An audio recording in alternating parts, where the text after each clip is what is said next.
What up, YouTube? Team Movies here. Now, today at Cinema Village, I literally saw this new action thriller-based film titled John Henry, which is based on the folklore. Now, granted, I do not really know much about the folklore of John Henry.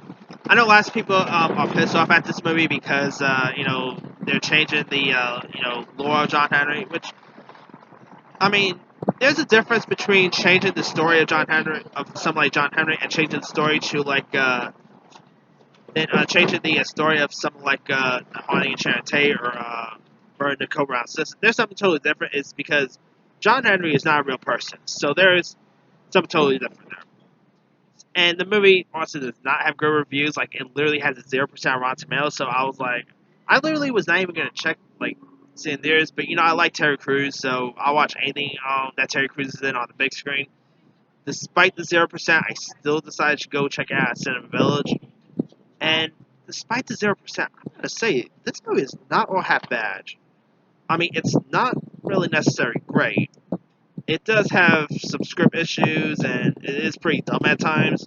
But I will say I really quite enjoy this movie. I mean, there are usually movies with 0% on Rotten Tomatoes that I would agree with critics on, saying, yeah, that definitely deserves 0%. But there are actually some that there are actually some 0% movies on Rotten Tomatoes that I don't really mind, and John Henry might actually be one of them.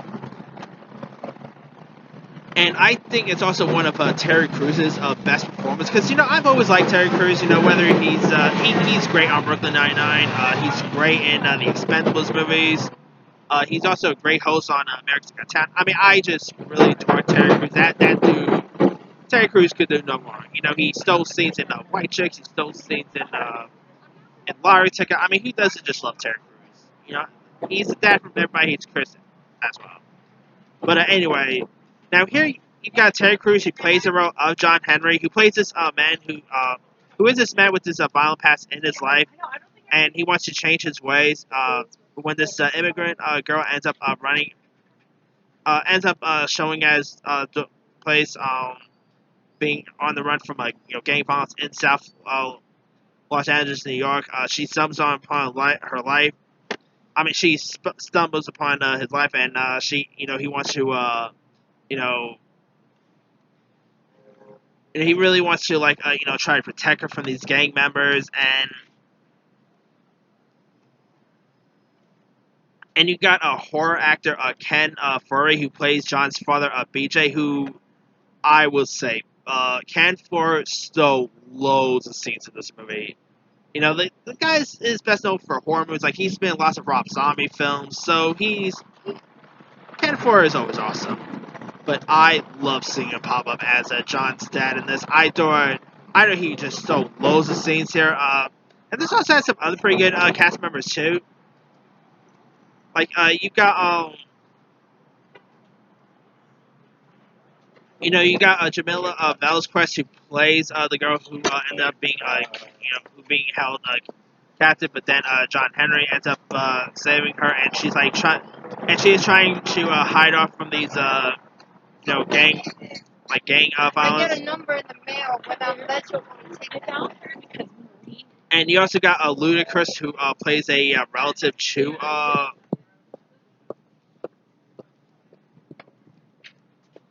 yeah, of course. Ludacris plays like a relative to Terry Crews, and Ludacris playing the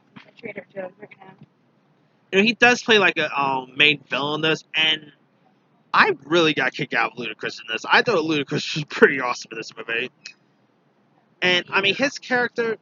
I guess you could say his character was like a mix of Tobias Wales from Black Lightning and Connor from Luke Cage. That's what I can really say about his character.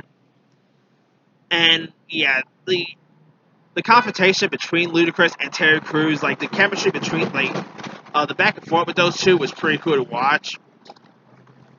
And yeah, the movie also was pretty violent as you expect. This is a B movie trope, so there's that too. And I really thought Terry Crews just plays the role of John Henry, who he has the John Henry character has a violent past, and he has not a great past but he's trying to escape it, and then he ends up running into this girl that he's trying to protect, and I just saw like the scenes between John Henry and the girl was pretty cool to watch. And you also have a few other good cast members in this movie too. You had Kimberly Herbert Gregory from Vice Principals fame was pretty cool. Tyler Alvarez was great.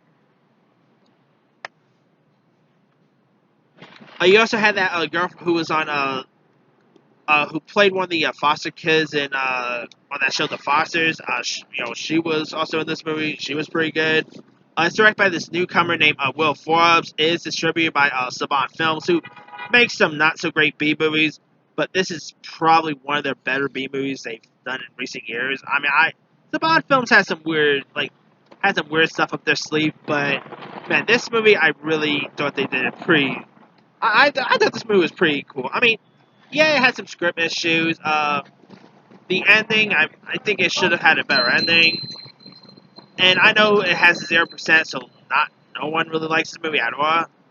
But that aside, I thought it was a really cool flick. Not great. Like, it's probably not going to be one of my favorite movies of the year or nothing like that. Like, I don't think it's one the first great movie of the year or anything, but I still really got a kick out of it. Great performances by Cruz, by Foray, by lots of the other cast. So I say, if you guys haven't really seen John, I almost said John Wick. If you guys haven't seen John Henry, I'll say give it a shot. It's like I said, it's not great, but you won't hate yourself for liking it. So, I mean, obviously there will probably be people who've seen John Henry and will be like, yeah, I don't agree with that one. But me, I really thought it was a pretty decent film. But let me leave you guys. What did you thought of the film John Henry? Did you like it? Did you not like it? Are you a fan of Terry Crews and Ludacris? And like, are you very familiar with the John Henry folklore? Drop a comment below. Don't forget to like, subscribe, hit that bell for more notifications. This here is T-Movie signing.